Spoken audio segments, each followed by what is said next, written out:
journey that you are going to design and define for yourself. मतलब जैसे मैंने बोला ना कि क्यों आए करोगे तो रोते हुए निकालोगे, क्यों आए हो इस हिस्से करोगे तो it will be very encouraging, very enlightening and good for your career. Okay, तो बहुत ज़्यादा बोरिंग लेक्चर नहीं करने वाली हूँ मैं. It will be an interactive session वाला ऐप है किसी के पास? फोटो 2-3 बीच में निकाल के हम भेज देते हैं. ओके, सिस्टम है, करना पड़ता है, कई बार भूल जाता है लेकिन फिर सो बेसिकली अभी तक आप लोगों को क्या पता चला आइडेंटिटी के बारे में? Okay good. ओके, सो आप लोग मेरे जैसे ही हो because when I started my journey basically I was born and brought up in Mumbai, studying in convent. तो मुझे पता भी नहीं था संस्कृत ये सब्जेक्ट होता है. और जब जैसे एडमिशन हुआ तो बेसिकली मेरा जो मैं नेटिव इज महाराष्ट्र बट मेरा एडमिशन जो हुआ था वो कर्नाटक में हुआ था.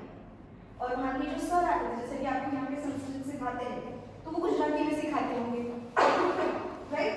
तो वैसे ही जब मैं कर्नाटक में एडमिशन लिया तो प्रॉब्लम ये हो गया कि वहाँ के जो सर थे संस्कृत वाले वो कन्नड़ा में सिखाते तो ना कन्नड़ आती थी ना Sanskrit. So it was a nightmare for the first year.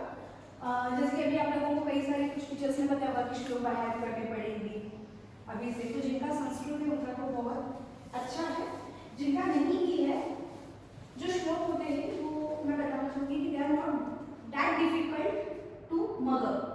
ठीक है, उसको आप जस्ट बाहर करना है करके मत करो, try to understand the word. ठीक है, तो पता नहीं आपको किसी ने मुझे बताया होगा कि नहीं एडवाइस दिया होगा but my sincere advice is अगर आप बुक्स रेफर करना चाहते हो तो please don't refer English translated books first thing.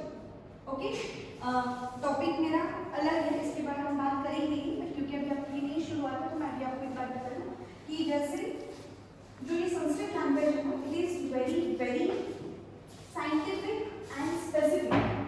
Okay, जैसे भी आपने अभी कुछ एनाटॉमिकल का लेक्चर सुने हैं, इंट्रोडक्टरी हुए. सो अगर उसमें देखोगे ना तो उसको कहते हैं शारीरिक रचना. एनाटॉमी को आयुर्वेद में क्या कहते हैं? शारीरिक रचना. ओके, और वही जब आप चिकित्सा की दृष्टि या फिजियोलॉजी पढ़ते हैं तो उसको क्या कहते हैं? शारीरिक क्रिया. शरीर क्रिया नहीं, शारीरिक क्रिया. वो भी मैं आपको बताऊंगी क्यों, क्योंकि उसकी जो डेफिनेशन है जिनका संस्कृत में पता लगा कि शरीर नेत्र अभ्यसते मतलब जहाँ पे शरीर की रचनात्मक स्टडी होती है दैट इज शारीरिक रचना. और जहाँ पे शरीर की क्रियात्मक अध्ययन होता है दैट इज शारीरिक क्रिया. तो उसको शरीर क्रिया नहीं कहते. शारीर is that which is related to शरीर. ठीक है, वही अगर आप जब देखते हो तो जब आप जैसे फाइनल ईयर में अगर आपने सब्जेक्ट्स देखे होंगे तो आपको फाइनल ईयर में आएगा कि काय चिकित्सा. सब्जेक्ट सुना है ना, काय चिकित्सा मतलब जिसको अभी तक देखोगे आप सिलेबस कॉपी में होगा तो it is like it is correlated with the modern counter part of general medicine. Okay, तो आपको ऐसा लग रहा है कि पढ़ते वक्त हम शारीरिक रचना शारीरिक क्रिया पढ़ रहे हैं है ना, तो चिकित्सा की शारीरिक चिकित्सा होनी चाहिए. काय चिकित्सा क्यों आए? हाँ, मतलब अगर आप इंग्लिश के हिसाब से देखोगे ना तो शारीर इज बॉडी, शरीर का भी मतलब बॉडी है, काय का मतलब भी बॉडी है. फिर दो वर्ड्स क्यों यूज किए? इवन देह भी आता है, कई जगह पे आप देह ये वर्ड भी पढ़ोगे. मतलब ये सब सिलेबस शुरू हो जाएगा पढ़ोगे अलग अलग शरीर के नाम होते हैं, वक्र होता है, मनु होता है, प्रभु होता है, तो हर एक का ही. क्यों मैं बता रही हूँ basically this is just to give you an insight कि क्यों इंग्लिश के बुक्स नहीं पढ़ने. अगर आपको प्रॉपर्ली कंसेप्ट समझना है आयुर्वेद का तो you have to either go for Sanskrit to Sanskrit और संस्कृत टू हिंदी पुराने ऑथर्स के. मतलब जिस भी ऑथर में आपको दिखे कि स्वर्गवासी है ना या लेट रिटन बाय लेट वही करते. ठीक है ना, because there is a proverb old is gold है ना. ये जो नए ऑथर से वो क्या करते cut paste notes notes notes notes notes. मतलब अगर आप देखोगे चरस की जिसने देखी कितनी बड़ी है, ठीक है, उसके ऊपर टेक्स्ट बुक आ गया कितना छोटा हो गया. उसके बाद टेक्स्ट बुक के ऊपर टेक्स्ट बुक वाला इतना हो गया, उसके ऊपर आपके नोट्स आएंगे एक नोटबुक और पेपर में लिखोगे एक पैराग्राफ, है ना, और फिर एक्सपेक्ट करोगे। दूसरी चीज आपको एक बता दूं, द मोस्ट इंटरेस्टिंग जो आपके हर स्टूडेंट का जो होता है ना फियर की एग्जाम, ओके, आयुर्वेद एग्जाम पास होना सबसे इजी जॉब है। क्यों? क्योंकि आयुर्वेद में अगर कोई भी लोग वातपित्त, रस, रक्त आदि सप्त धातुएं, मूत्र, पुरीश, स्वेद, मतलब गिने चुने आप फर्स्ट ईयर से लेके लास्ट ईयर तक जो भी आपका किसी भी खेलता रहेगा, सो पास होने के लिए आयुर्वेद डिफिकल्ट नहीं। What is difficult is how you understand in patient, clinically apply कैसे करते हैं। क्यों? क्योंकि आज हमारे सभी इन्वेस्टिगेशंस में आया, आपने कभी देखा है कोई पेशेंट रिपोर्ट लेके आया है कि वात इतना बड़ा हुआ है, पित्त इतना बड़ा हुआ है, कफ का ये फंक्शन भी फंक्शन हो गया है, देखा है? नहीं देखा। बट क्या देखते हो आप यूजुअली, क्या देखते हो इन्वेस्टिगेशंस में? कुछ रिपोर्ट देखा होगा, कोई बीमार हो गया होगा, एडमिट हुआ होगा, हाँ, एचबी, है ना, आरबीसीज, डब्ल्यूबीसीज, राइट, ऐसे कुछ रिपोर्ट देखी होंगी। तो ये देखिए आयुर्वेद दवाई कैसे दो, आयुर्वेद चिकित्सा कैसे करोगे? आप देख कर रहे हो एचबी, डब्ल्यूबीसी, आरबीसी, प्लेटलेट्स, या लीवर के केस में देखें तो बिलिरुबिन, क्रिएटिनिन, यूरिया, नाम सुने 12 बायोलॉजी, है ना। तो इनको आपको क्या करना है, इन टर्म्स ऑफ इंटरप्रेट करना है कि एग्जैक्टली कहाँ पे क्या गड़बड़ हो रही है और उसके हिसाब से लाइन ऑफ ट्रीटमेंट देना है आयुर्वेद। ठीक है, ये हो गई। Now coming back to main point जो मैंने बताया था कि शारीरिक रचना शारीरिक क्रिया है और कायिक चिकित्सा, ये ऐसा डिफरेंस क्यों है?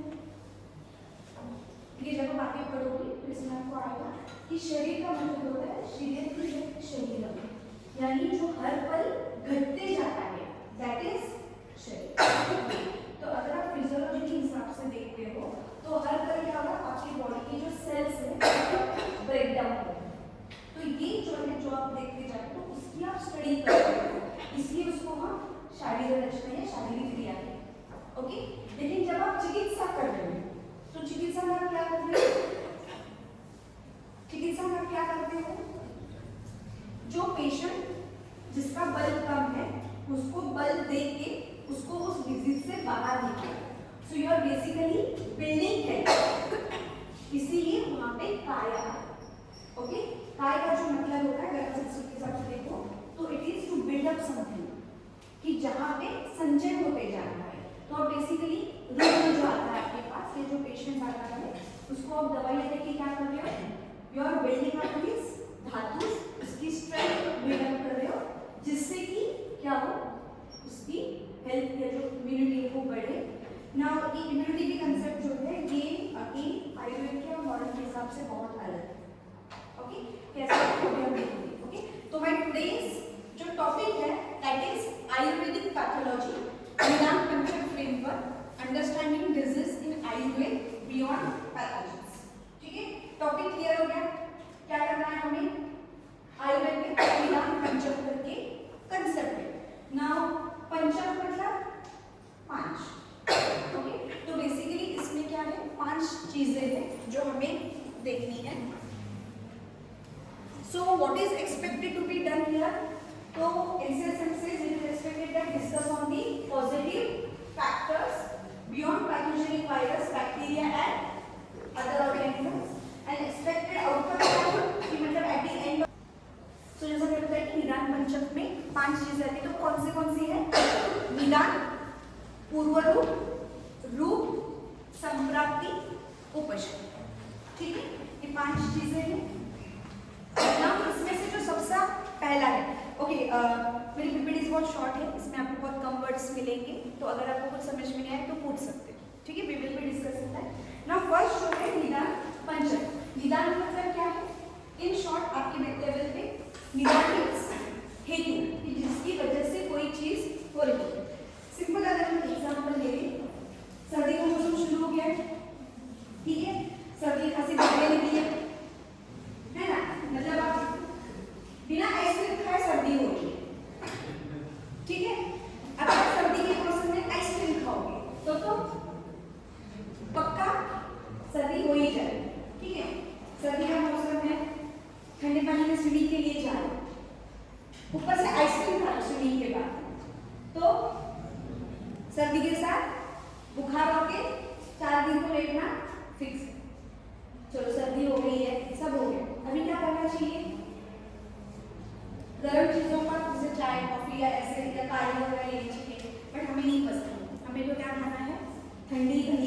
लस्सी खानी, क्या हो गया, क्या होगा, और ज्यादा सर्दी बढ़ जाएगी, बुखार गला खराब हो जाएगा। ओके, तो ये जो भी चीजें मैंने आपको बताई ये सारी these were the reasons that caused cough, cold, fever। ठीक है ना, जरूरी नहीं है कि जैसे अगर बोलते हैं ना कि अकॉर्डिंग टू अगर हम क्या कहते हैं मॉडल के हिसाब से देखें तो अभी लेटेस्ट जो न्यूज आई है वो क्या है कि because of unseasonal rains there have been increased in the viral infection. Okay, now answer is immunity. Okay, immunity की किसके अगेंस्ट काम करेगी, रोल कहाँ पे प्ले होता है इम्यूनिटी का, अगेंस्ट इन्फेक्शंस। ठीक है ना, मतलब जो आपका बैक्टीरिया हो, वायरस हो या फंगल जो इन्फेक्शन, जैसे हमने कोविड में देखा था कि कोविड में बहुत सारे लोगों को वायरल डिजीज के साथ फंगल इन्फेक्शन भी हुआ था, आंख वगैरह जा रही थी, बर्फोमाइकोसिस करके बहुत ज्यादा न्यूज में आ गया था, पूरा पैलेट पूरा क्या होता काला हो रहा था, सड़न पकड़ रहा था, सड़ रहा था। सो ये that is a part of immunity according to model which is restricted. Okay, क्यों ये रिस्ट्रिक्टेड कहते हैं, जैसे कि अगर मान लो किसी को डायबिटीज हो, ओके, तो इसमें इम्यूनिटी का रोल है कि नहीं है, मॉडल के हिसाब से नहीं है, आयुर्वेद के हिसाब से है, क्योंकि आयुर्वेद जो है वो इम्यूनिटी की वर्ड यूज नहीं करता है, it uses a word which is called as vyadhi kshamata. Okay, व्याधि क्षमता का मतलब क्या होता है, इसी दो किससे बना है, व्याधि और क्षमत्व। क्षमत्व मतलब capacity, in short persons capacity. तो व्याधि क्षमत्व का मतलब कितनी व्याधियां झेल सकता है, इसकी कैपेसिटी है क्या, नो। तो व्याधि क्षमत्व का मतलब क्या है, उसमें दो चीजें आती है, एक तो व्याधि बल विरोधित्व, यानी जो भी डिजीज हो रहा है उसकी सिवियरिटी को, उसकी इंटेंसिटी को कम करे, या रोग उत्पादक प्रतिबंधकत्व, यानी व्याधि को उत्पन्न ही ना होने दे। ओके, मतलब आपने अगर प्रैक्टिकली देखा होगा कि कुछ लोग होते हैं कि जो ना कंटिन्यूअसली मिठाई खाते रहते हैं, बाहर का चीज बर्गर सब खाते रहते हैं, लेकिन उनको कुछ नहीं होता, उनका जो बॉडी स्ट्रक्चर होता है वो भी लीन होता है, ना उनको शुगर की कुछ प्रॉब्लम होती है, कुछ भी नहीं होती, राइट। वही भी कुछ लोग ऐसे होते हैं कि कुछ भी नहीं खाते फिर भी वेट गेन होता रहता है, फिर उसमें हाइपरलिपिडीमिया होगा, मतलब खून में लिपिड्स की जो क्वांटिटी है ज़्यादा बढ़ेगी, कोलेस्ट्रॉल बढ़ेगा, शुगर होगा, वो योगा करते हैं, एक्सरसाइज करते हैं, डाइट रिस्ट्रिक्टेड लेते हैं, फिर भी डिजीज उनको होती है। तो ये जो है that is because of that particular व्याधि क्षमता। ओके, जो कि सिर्फ इन्फेक्शंस तक लिमिटेड नहीं है एज पर आयुर्वेद। ओके, तो यहाँ पे निदान जब हम कहते हैं तो ये निदान सब आगे हम निदान में ही ज्यादा डिस्कशन करेंगे, लेकिन एक बार आपको मैं बता दूं कि निदान पंचक में क्या है। तो निदान मतलब क्या होता है, हेतु, कोई भी चीज जिसकी वजह से आपके शरीर में व्याधि उत्पन्न हो, दैट इज निदान। ठीक है, कई बार ऐसे होगा कि पूरी व्याधि उत्पन्न नहीं होगी, लेकिन दोष सिर्फ थोड़ी बहुत अल्प मात्रा में प्रकोपित होंगे। अब ये धीरे धीरे आप समझ जाओगे जैसे आप शुरू करोगे। जब कुछ लोगों को होता है जैसे भी कुछ लोगों को आइसक्रीम और खांसी से होने की सर्दी हो जाएगी, कुछ लोगों को नहीं होगा, उनको सिर्फ क्या होगा, थोड़ा सा नाक ब्लॉक जैसा लगेगा, दूसरे दिन ठीक हो जाएगा। तो उनमें पूरी सर्दी, खांसी, बुखार ये सारे लक्षण डेवलप नहीं होंगे, तो उसको हम क्या कहेंगे, व्याधि हम कब कहेंगे कि जब पूरा उसकी संप्राप्ति होगी, आपको सारे लक्षण दिखाई देंगे। जैसे अगर कुछ लोगों को ठंडा पानी पीने के बाद गले में थोड़ी देर के लिए इचिंग या अनकंफर्ट फीलिंग लग सकती है, डिस्कंफर्ट लग सकता है, लेकिन थोड़ी देर बाद वो कम हो जाएगा, तो उसमें वो पूरी तरह से व्याधि आ गया उत्पन्न नहीं हुआ है। तो बेसिकली निदान मतलब दैट इज द इटियोलॉजी या positive factor. Okay, next is हाँ नली, तीनों चीजें मैंने एक साथ ली है। बेसिकली पूर्व रूप, रूप और उपशम। पूर्व रूप मतलब वो लक्षण होते हैं, जैसे मैंने बताया ना कि पूरी सर्दी होने से पहले हमें क्या होता है, थोड़ा सा नाक ब्लॉक जैसा लगेगा या हेडेक हो सकता है, तो ये क्या है, एक्चुअल डिजीज के लक्षण जो है वो दिखने से पहले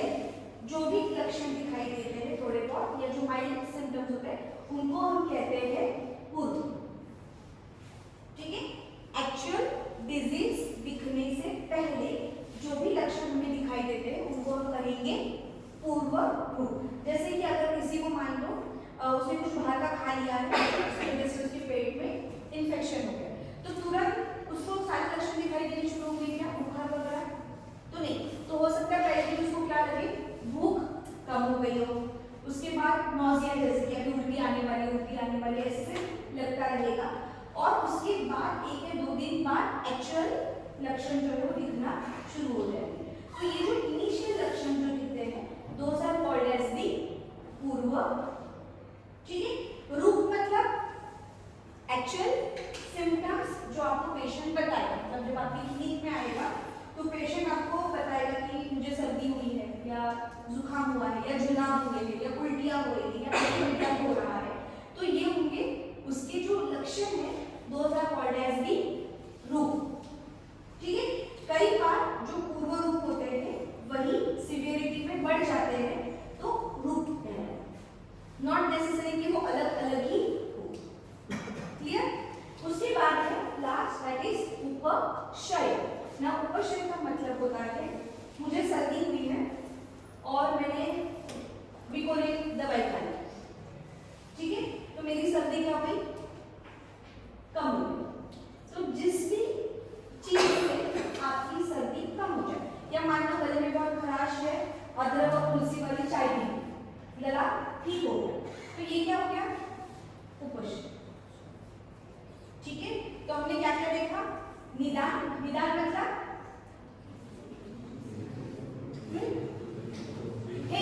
कि जिसकी वजह से बीमारी हो रही है। पूर्व रूप मतलब व्याधि उत्पन्न होने से पहले जो हमें थोड़े बहुत लक्षण दिखाई दे रहे, मतलब जैसे कि अगर आप जैसे बैठे लेक्चर शुरू है, आप लोगों को बोर हो रहा है, तो आप लोगों का बोर होने का हेतु क्या है, ठीक है। नींद आने से पहले आप लोग क्या करोगे, बोर हो रहा है तो तुरंत तो सो नहीं जाओगे, तो क्या होगा, जब बयान दोगे, यहाँ वहाँ देखोगे, मोबाइल में खेलने की कोशिश करोगे, तो ये क्या हो गया, पूर्व, ठीक है। सहन ही नहीं हुआ डायरेक्टली, है ना, जिनको चश्मा उनको तो बहुत फायदा होता है, दिखता नहीं है तो वो आपके बंद भी कर लेते हैं ना। तो दिस इज रूप, ठीक है। एकदम से कुछ हो गया, आवाज वगैरह आ गई, उठ गया, दिमाग फ्रेश हो गया, सो दैट इज उपशय, ठीक है। अभी जो चौथा है क्या है हमारा, ठीक है, हो गया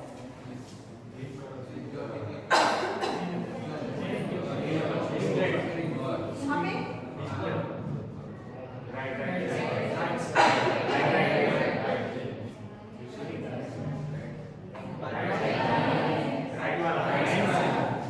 नॉट इन दिस सेशन,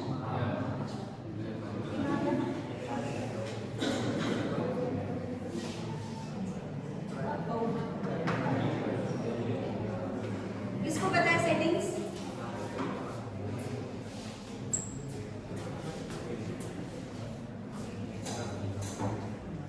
अच्छा निकाल के फिर से करना पड़ता है।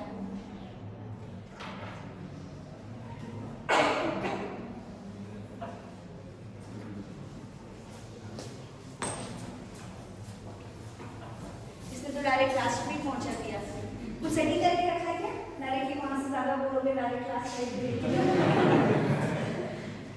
ओके।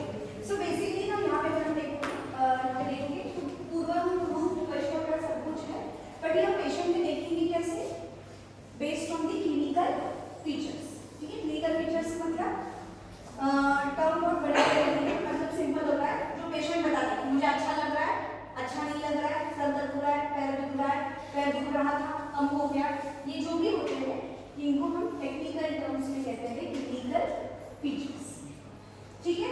इसी के अंतर्गत फिर से 2 आते हैं साइन सिम्टम्स वगैरह, वो जब आप सेकेंड ईयर में आओगे तब पढ़ोगे, ठीक है।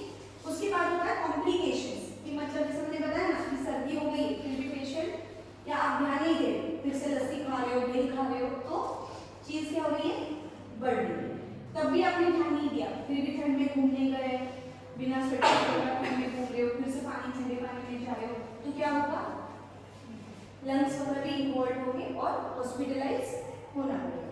सो that is basically a example of complication, कि जब आप चीज जब छोटी है तब ध्यान नहीं देते हो तो क्या हो जाता है ना, मतलब एग्जाम आ रही है पास, अलसी बनते गए, तो कॉम्प्लिकेशन क्या होगा, एग्जाम में फेल हो जाओ। ये सबसे सीवियर वाला हो गया। थोड़ा वाइल्ड पे आते हैं, मार्क्स कम मिलेंगे, है ना, डायरेक्ट एकदम सीवियर पे नहीं जाएंगे, थोड़ा सा नीचे रहते, तो क्या होगा कॉम्प्लिकेशन की मार्क्स कम होंगे। Then next is regression and relieving factors. चलो एग्जाम के 1 महीने पहले आईएमवीज मिली है, उसी का थोड़ा सा पढ़ाई कर ली, तो मार्क्स थोड़े बढ़ेंगे, तो वो क्या हो गया आपका कुपोषण। राइट ना, मॉडर्न मेथड्स के लिए क्या क्या करते हैं, और लैबोरेटरी इन्वेस्टिगेशंस। ओके ना, लैब इन्वेस्टिगेशंस में क्या क्या आते हैं, आपके ब्लड की जांच, यूरिन की जांच, स्टूल की जांच, जितने भी बॉडी फ्लूइड्स, सीएसएफ हो गया, सीमेन हो गया, आपके जो साइनोवियल फ्लूइड वगैरह होता है, ये इसकी जो भी जांच, या जैसे कुछ लोगों को पेट में पानी वगैरह भर जाता है, उसको टेक्निकल टर्म्स में असाइटिस कहते हैं, ओके, या छाती में पानी भर जाता है, जिसको हम कहते हैं निमोथोरैक्स। ओके, तो ये पानी जब हम बाहर निकालते हैं टाइम से, उसका भी जो एनालिसिस होता है, this all are included in the lab investigation. Biopsies, जब कोई भी टिश्यू आप निकाल के उसको अगर माइक्रोस्कोप के अंदर जांच कर रहे हो, तो that is also a part of lab investigations. ठीक है, खून निकाल के उसमें फिर आप जो भी करो, मतलब उसका सीरम ले लो, प्लाज्मा ले लो, बायोकेमिस्ट्री कर लो, यूरिया क्रिएट वगैरह, तो ये सब आप आगे धीरे धीरे पढ़ोगे, फिजियोलॉजी में क्या क्या अलग अलग बॉडी फ्लूइड्स के एग्जामिनेशंस करते हैं, तो this all will come under your laboratory investigations. ठीक है, ये छोड़ के और क्या क्या होता है, और किस टाइप के इन्वेस्टिगेशन होते हैं, मैंने टेक्निकल टर्म्स दिए, छोड़ दो, आपके हिसाब से पहले हम क्लियर करेंगे, तो फिर वो तो नेता का भाषण हो जाएगा ना, है ना, सिर्फ नेता बोल रहा है और सब सुन रहे हैं, जबरदस्ती बिठाया है, 500-500 रुपए देके। क्या लगता है क्या इन्वेस्टिगेशंस हो सकते हैं, एक तो मैंने बता दी लैब इन्वेस्टिगेशंस में, और क्या हो सकता है, और कौन सी जांच कभी देखी है, एनी टाइप ऑफ एक्सरेज देखे हैं, और कुछ नाम सुने हैं, एमआरआई, वेरी गुड, स्कैन, और कुछ नाम याद आ रहे हैं, सोनोग्राफी, कलर डॉप्लर सुना है, 2D एको। ओके, तो ये सारे जो होते हैं, these are radio diagnosis and imaging. ठीक है, जो आपका एक्सरे है, सीटी स्कैन है, पीईटी होता है, हाइकिंग स्कैन जो होते हैं, ये रेडियो डायग्नोसिस में आते हैं, मतलब जहाँ पे आप रेडियोग्राफिक रेज यूज कर रहे हैं। ओके, और ये छोड़ के जहाँ पे आप एक्सरे जैसे वगैरह रेडियोग्राफिक या नहीं यूज कर रहे, इलेक्ट्रोमैग्नेटिक रेज नहीं यूज कर रहे हो, जहाँ पे आप सिंपल मैग्नेटिक या सोनोग्राफी में साउंड वेव्स यूज होते हैं, तो these are called as imaging. ठीक है, मतलब उसमें भी इमेजिंग में भी दो होते हैं, एक होता है radio and other is simple imaging. जैसे कि कलर डॉप्लर है, 2D एको है, यूएसजी, इनमें साउंड वेव्स का प्रिंसिपल यूज होता है, एमआरआई में मैग्नेट का प्रिंसिपल यूज होता है। ठीक है, तो अलग अलग ये टेक्नोलॉजीज है, बेसिकली इंजीनियरिंग वालों की हमें गिफ्ट मेडिकल साइंस में।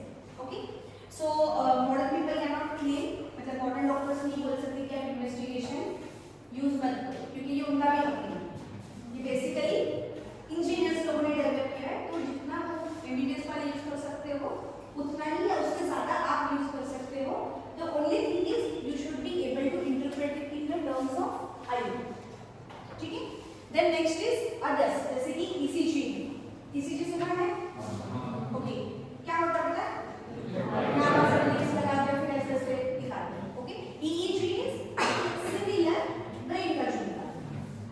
ठीक है, या स्ट्रेस टेस्ट हो गया, ये पल्मोनरी फंक्शन टेस्ट वगैरह होते हैं, तो these will come under the investigation. तो इन सबसे आपको क्या पता चलेगा, ये सब करने के बाद आपको क्या पता चलेगा, पेशेंट की बॉडी का स्टेटस, पेशेंट की बॉडी में क्या हो रहा है। सो पेशेंट की बॉडी में क्या हो रही है जानने के बाद हमारे पास क्या क्या है, एक तो खुद पेशेंट बताएगा। ठीक है, पेशेंट ने बोला मेरे घुटने में दर्द, ठीक है, वो अभी दर्द क्यों हो रहा है, अंदर क्या हो रहा है, ये देखने के लिए हम एक्सरे यूज कर सकते हैं, एमआरआई यूज कर सकते हैं, सीटी यूज कर सकते हैं, साथ में उसकी ऑस्थोआर्थराइटिस है, रूमेटॉइड आर्थराइटिस है, गाउटी आर्थराइटिस है या कुछ और। अंडरस्टूड? तो जितनी भी रूप या उपश है इनको जानने के लिए ये सारी चीजें जो है वो हम यूज कर सकते हैं। ओके, जो आखिरी है सबसे इंपॉर्टेंट, दैट इज संप्राप्ति। ओके, संप्राप्ति का मतलब क्या होगा पहले इंग्लिश में पढ़ते हैं, उसके बाद मैं आपको एक चीज बताऊंगी। How and why the normal equilibrium of the body elements transform into a gas. ठीक है, अब इस पहले 4 समय में क्या पता चला? निदान की वजह से पूर्व रूप हो रहे, रूप हो रहा है, और निदान के अपोजिट आप कुछ भी लेते हो तो उसका उपशय। ठीक है, तो निदान आपने जो भी लिया उसने शरीर में जाके क्या किया और कैसे डिजीज को डेवलप किया, ये जो पूरी प्रोसेस जो होती है दैट इज समझ। ओके, तो ये बेसिकली एक्सप्लेन्स पैथोफिजियोलॉजी और पैथोजेनेसिस। ओके, तो ये दोनों वर्ड्स में थोड़ा सा डिफरेंस है। फिजियोलॉजी मतलब पता है किसी को फिजियोलॉजी का क्या होता है? फिजियोलॉजी मतलब क्या होता है? लॉजी मतलब study. Okay, physio means normal functioning of the body का study, patho is suffering. Okay, तो नॉर्मल फिजियोलॉजी से हट के पेशेंट को जो सफर करने के लिए पड़ रहा है, हिंदी वाला सफर नहीं, इंग्लिश वाला। ओके, तो वो कैसे हुआ है दैट इज पैथोफिजियोलॉजी। और जेनेसिस मतलब फॉर्मेशन, तो पैथोलॉजी बॉडी में कैसे हुई है।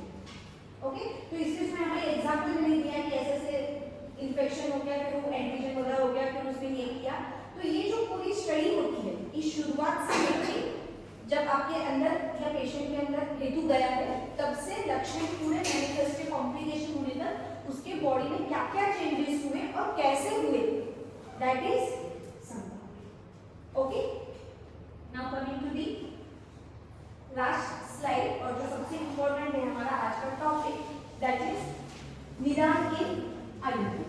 ओके, तो क्योंकि जैसे हमने देखा कि इंडिविजुअल से पैथोजेंस के एटलीस्ट चलती है, लेकिन आयुर्वेद में जो कंसेप्ट है कोई भी डिजीज होने का that is larger than the pathogens. Okay, तो इसमें हम क्या क्या देखते हैं?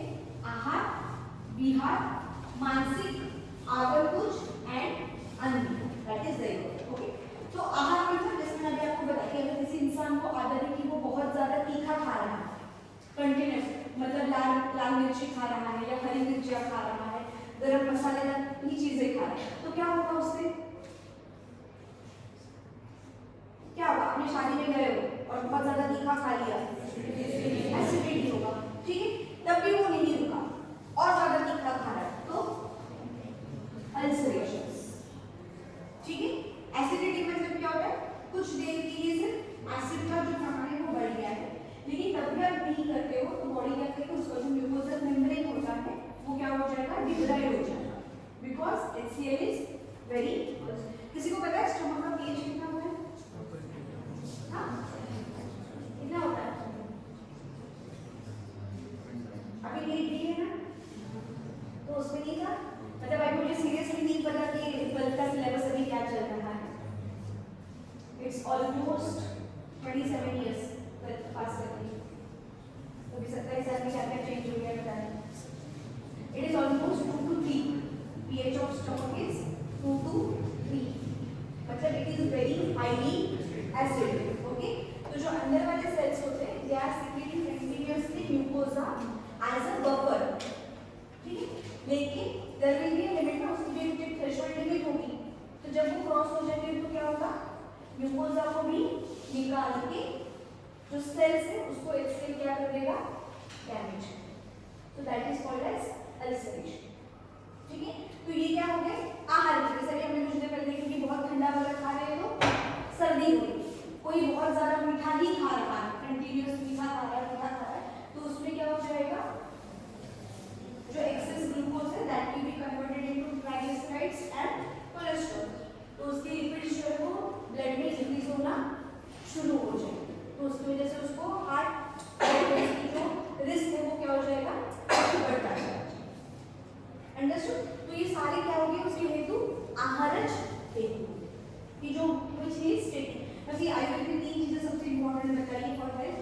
तीन फर्स्ट नंबर कहते हैं, दैट इज आहार, निद्रा एंड ब्रह्मचर्य. ओके, आहार is not only what you eat but how and when you eat. कब कब खा रहे हो, मतलब मैं हेल्दी खा रहा हूँ, मूंग ही खा रहा हूँ, मूंग हेल्दी है मान लो. ओके, मैं मूंग खा रहा हूँ, लेकिन जहाँ पे आपको सिर्फ एक बाउल खाना था आप एक पतीला भर के खा रहे हो. दिन में एक बार खाना है, आप 10 बार खा रहे हो. जब भूख लगी तब खाना था, अभी खा लिया, चल अभी टीवी देख रहे तो कुछ खा लेते हैं, वो आते ना तले हुए मूंग वगैरह, अरे ये तो हेल्दी है, चलेगा. कंटिन्यूअसली बीइंग ईटिंग कर रहे हो, चलेगा.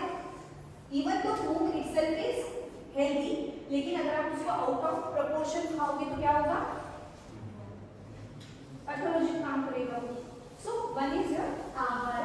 नाउ निद्रा कहाँ है इन जनरल, मतलब आप कितने अच्छे से सोते हो, कैसे बोलते हैं कि कम से कम 8 घंटे की नींद चाहिए वगैरह. बच्चों के लिए 10 घंटे की, एडल्ट्स के लिए कम से कम 6 to 8 hours sleep is required so that the brain can re-energize itself, reboot itself. Okay, क्योंकि अगर ब्रेन अच्छे से नहीं रहेगा तो क्या होगा, ब्रेन इज योर कमांडर, ठीक है ना. अगर वही कंफ्यूज रहेगा तो बॉडी के सारे फंक्शंस बाकी के क्या हो जाएंगे, डिस्टर्ब हो जाएंगे. Right from your endocrinals to hormones and everything will get disturb. ठीक है ना. जैसे कि पाकिस्तान की हालत देख लो, है ना, उनका जो आर्मी चीफ है उसका दिमाग आउट हो गया, पाकिस्तान क्या हो गया, बर्बाद हो गया. ओके, तो चीफ की हालत क्या है, that will decide the fate of entire thing. तो वैसे ही अगर आपका नींद ठीक से नहीं हो रहा है, ब्रेन ठीक से, इसका मतलब ये नहीं कि अभी ना मेरे 8 घंटे में नहीं सो जाता हूँ अपनी क्लास में, है ना. ठीक बोल रहे रात में पिक्चर देखते हुए जा रहा है तो मेरे 8 घंटे की नींद पूरी नहीं हुई तो अभी सो जाना. मतलब गरबा के लिए कॉमन एक्सक्यूज होता है कि ना 3 बजे तक गरबा खेल रहे थे, है ना. सो टाइमिंग से रूल लगता है नींद के लिए भी कि टाइमली स्लीप इज इम्पोर्टेंट. मतलब आप रात को 3-4 बजे तक जाग रहे हो और सुबह 10-12 बजे तक सो रहे हो, so that is against the law of nature. Still it is going to affect. ठीक है. और जो लास्ट का होगा दैट इज ब्रह्मचर्य. ओके, तो ये सारी चीजें जो आप जैसे फर्स्ट ईयर में जब आप संहिता पढ़ना शुरू करोगे तब आपको आएंगी. तो एक तो हो गया, उसके बाद होता है विहार. तो विहार is your lifestyle, the daily activities that you do from everyday course. Okay, मतलब आप जिम जा रहे हो, एक्सरसाइज कर रहे हो, नहीं कर रहे हो, घर के काम कर रहे हो या बस बिस्तर पे लेटे लेटे हो दिन भर, तो जो आपका लाइफस्टाइल होती है that is be defined in the. Okay, now maximum अभी के जो प्रॉब्लम्स आ रहे हैं that is because of sedentary lifestyle. कई बार न्यूज़पेपर में भी आपने पढ़ा होगा कि हेडलाइंस होती ना, there is increase in heart attacks due to sedentary life. Okay, लोग क्या करते हैं, बैठे बैठे रहते हैं दिन भर और फिर 1 घंटा जाके जिम में एक्सट्रीम वर्कआउट करते हैं, तो क्या हो जाता है, हार्ट अटैक. ओके, कई बार अगर न्यूज़ में आपने पढ़ा कि ये एक्ट्रेस जो है या एक्ट्रेस जो है वो जिम में वर्कआउट करते करते मर गए. The reason is throughout the day you are sitting, जैसे होता है कि गाड़ी आपने बहुत दिन यूज नहीं की तो क्या हो जाएगा, बंद पड़ जाएगा. एकदम से आपको लगेगा मैं 140 से मुझे भगानी है, चलिए. तो वैसे ही बॉडी करते हैं, अगर आप उसको कंटिन्यूअसली, तो थ्रू आउट द डे आपका क्या हो रहा है दैट इज इम्पोर्टेंट. कि आप दिन भर सिर्फ कुर्सी में बैठे हो और सिर्फ 1 घंटा जिम में जाके एक्सट्रीम वर्कआउट कर रहे हो, won't do. So that is one of the most worst habit that a person can have. ठीक है. Then उसके बाद जो है मानसिक stress factors, stress, anxiety, anger, jealousy, जितने भी आप सोच सकते हो, जितने भी मूवीज में या सीरियल्स में आपको ड्रामास दिखाते हैं कि नहीं सासू माँ ने जो भी ऐसा होता है ना एक्सट्रीम, तो these all are मानसिक. कैसे किया राइट इज, तो वो क्या है, सारे फैक्टर्स मानसिक. बट अगेन जो मैंने बताया निद्रा की बार बार स्ट्रेस लोगे तो आपकी जो ब्रेन है वहां से जो सिग्नलिंग है that will be in a wrong way, dysfunction होगा. उसकी वजह से बॉडी में अलग अलग तरीके प्रो इन्फ्लेमेटरी या इन्फ्लेमेटरी सारे जो केमिकल्स होते हैं वो रिलीज होते हैं which are going to affect the body. Okay, then उसके बाद है आगंतुक. ना आगंतुक मतलब आगंतुक एक्सटर्नल फैक्टर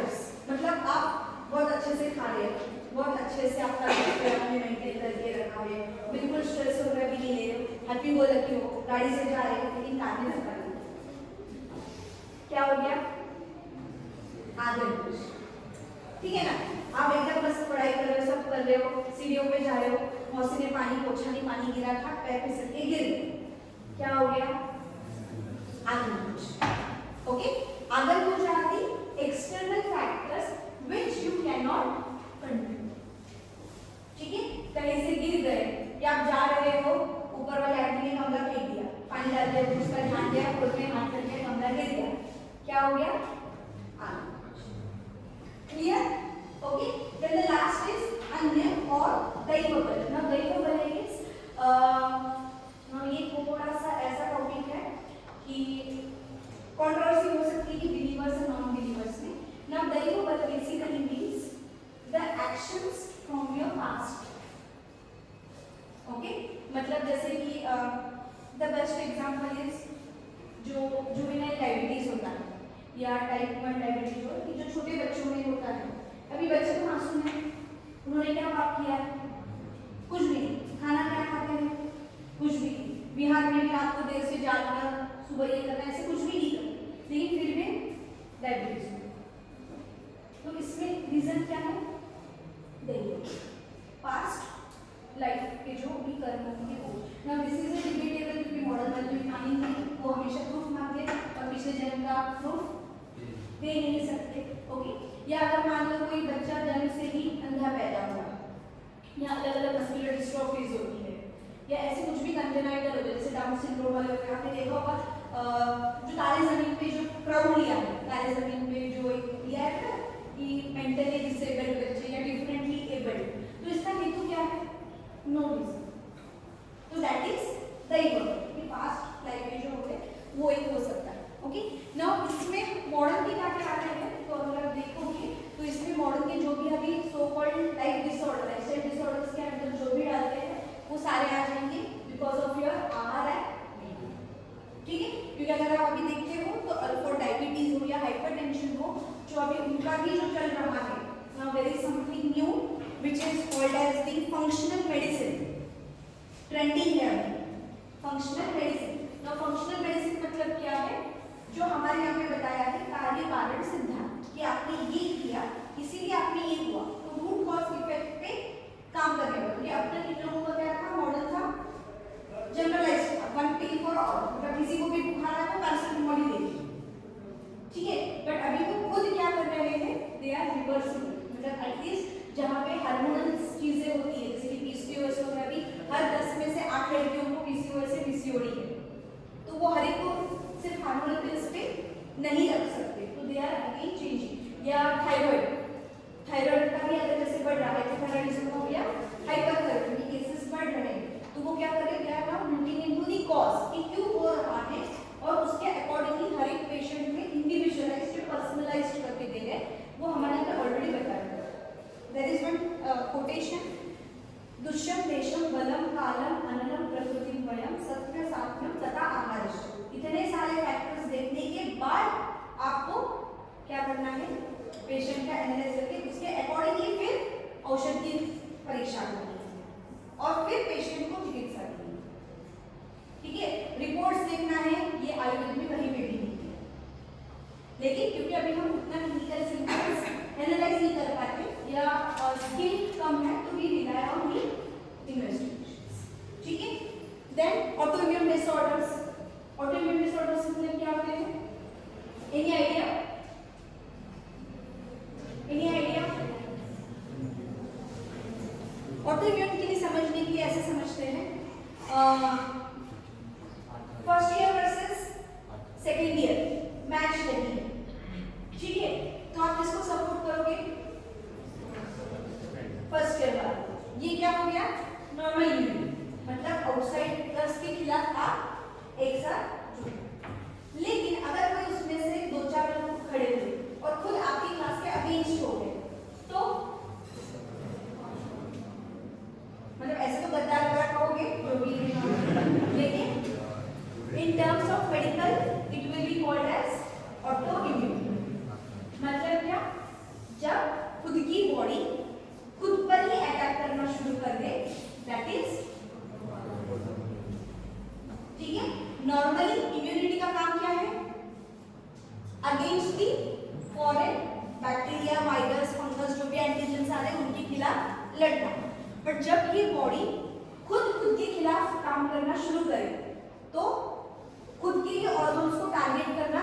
शुरू करें तो that is called as auto immune.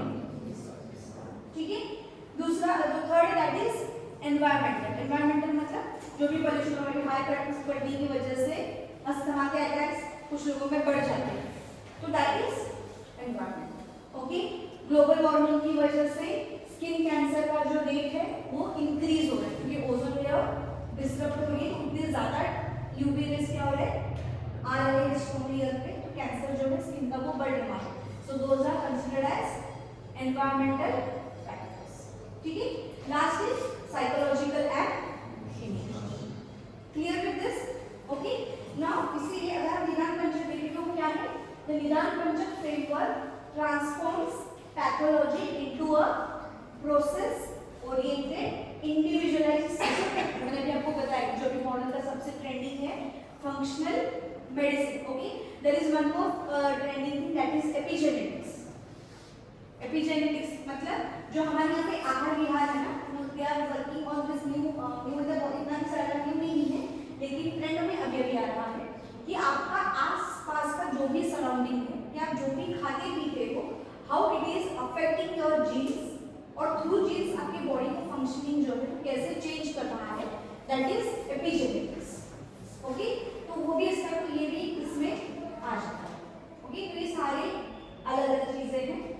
Now it reminds us that health and disease are not static states but continuums of balance and imbalance within the living organism and its environment. ठीक है, तो आपके शरीर में जो भी दोष ग्रस्त हो रहा है उनकी अवस्था साम्य अवस्था में है या ऊपर नीचे हो रही है, उसके अकॉर्डिंगली ऐसा क्या होता है कि through out the month, through out the day, weeks आपका एक जैसा ही मूड बना रहे, एक जैसे मतलब कोई ऐसे एकदम स्थिर गंभीर है, एकदम बहुत मैच्योर जैसे बिहेव कर रहा है, कभी गुस्सा नहीं आ रहा है, एकदम चित्त प्रसन्न होकर महादेव के जैसे नहीं होता है ना, ऊपर नीचे होता रहता है। तो अगर आप नहीं कह सकते तो आपकी धातु कैसे रहती है, वो भी तो आपके जैसे ही होंगे, ऊपर नीचे जाएंगे। तो जब वो ऊपर नीचे जाते हैं सो दैट इज नथिंग बट रोग यानी व्याधि, और जब वो शांत होते हैं तो दे आर आरोग्य। Okay, so these are basically the different states your body goes through. Clear with this? तो ये आपका हमारा जो टॉपिक था वो क्या था आज का, तो एक बार मुझे बता दो चलिए कि समझ में आया क्या था।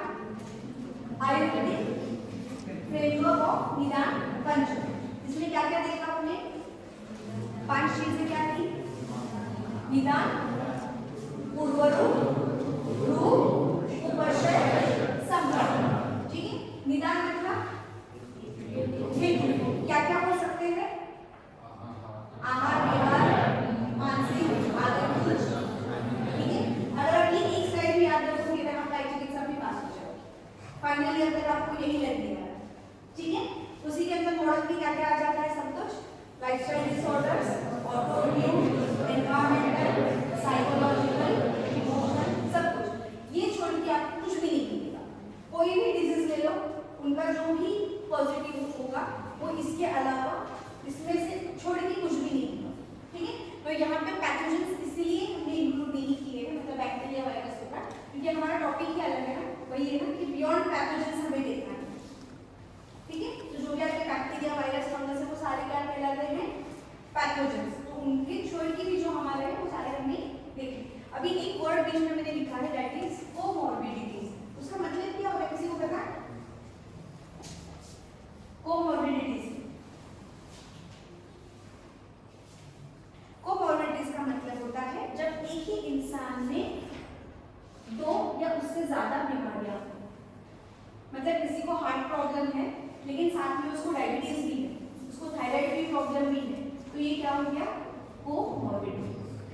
ठीक है, तो बेसिकली आयुर्वेद में ऐसा भी है, मतलब इसे मॉडल में देखोगे तो मॉडल वाले क्या करेंगे, थायराइड है तो थायराइड के लिए पिल्स दे दिए, शुगर है तो शुगर के लिए शुगर कम करने वाली दवाई देगी, उसके साथ हाइपरटेंशन है तो हाइपरटेंशन के लिए फिर से अलग गोली देगी। बट आयुर्वेद ऐसा नहीं समझता, वो क्या करता है, ट्राइज टू फाइंड आउट, क्योंकि देखो एक ऑर्गन का फंक्शनिंग दूसरे ऑर्गन के फंक्शनिंग को अफेक्ट करेगा, तो what Ayurveda does is what is the root cause, समझ में, मतलब एक बस है सपोज वो वडनगर से महसाना जा रही है,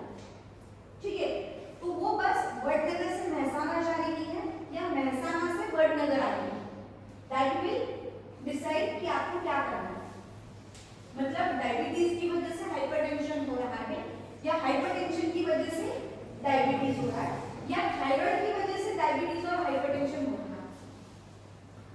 ये जब आप ढूंढ के निकालोगे और जो बेसिक रूट कॉज है उसको आप ट्रीट करोगे तो बाकी की कॉम्प्लिकेशंस भी कम होंगे। Okay, so that is called the nidan in Ayurveda. Clear with this? Okay, तो अभी मेरा तो खत्म हो गया बोलना, अभी आप में से कोई बोलना चाहे तो बोल सकते हैं। कुछ नहीं समझ में आया हो या कुछ शेयर करना हो एक्सपीरियंस तो किसी का बीएमएस में एडमिशन लेने का निदान कुछ हटके है तो बता सकते हैं। क्वेश्चन समझ में आ गया? बीएमएस में एडमिशन लेने का निदान कुछ हटके हो तो बोलो। आप में से कितने लोगों के पेरेंट्स ऑलरेडी मेडिकल बैकग्राउंड से, किसी के कोई मेडिकल बैकग्राउंड में क्या है? स्पेशलाइजेशन एमबीबीएस और क्या स्पेशलाइजेशन? ओनली एमबीबीएस की plain MBBS. Okay, BMS doctor की है। ओके, मतलब घर में पढ़ाई हो जाएगी, चलो जरूरत नहीं है, क्लासेस अटेंड करने की जरूरत नहीं है। दोनों पेरेंट्स? ओके, और कोई पैरामेडिकल बैकग्राउंड वगैरह?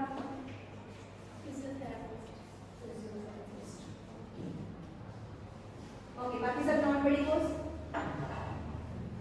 घर में सबसे पहले डॉक्टर आप ही हो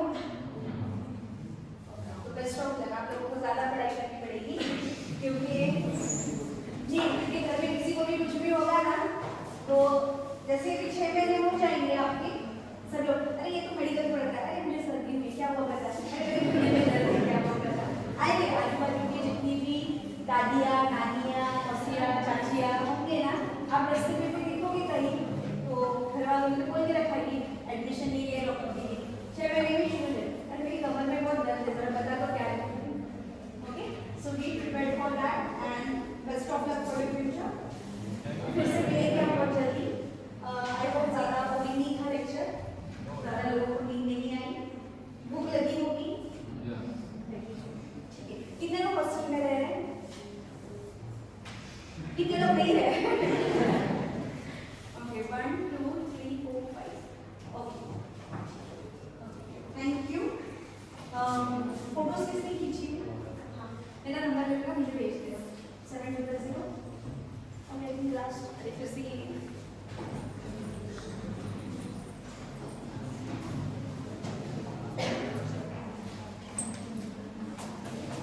So thank you for your patient listening.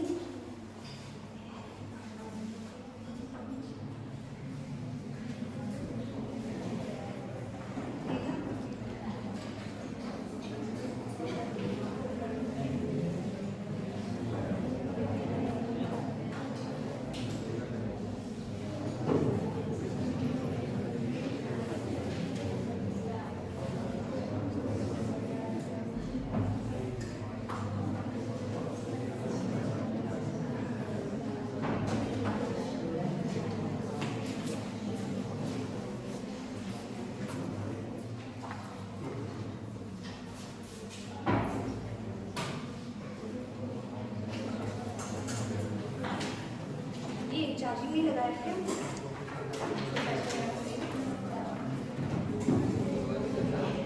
Charging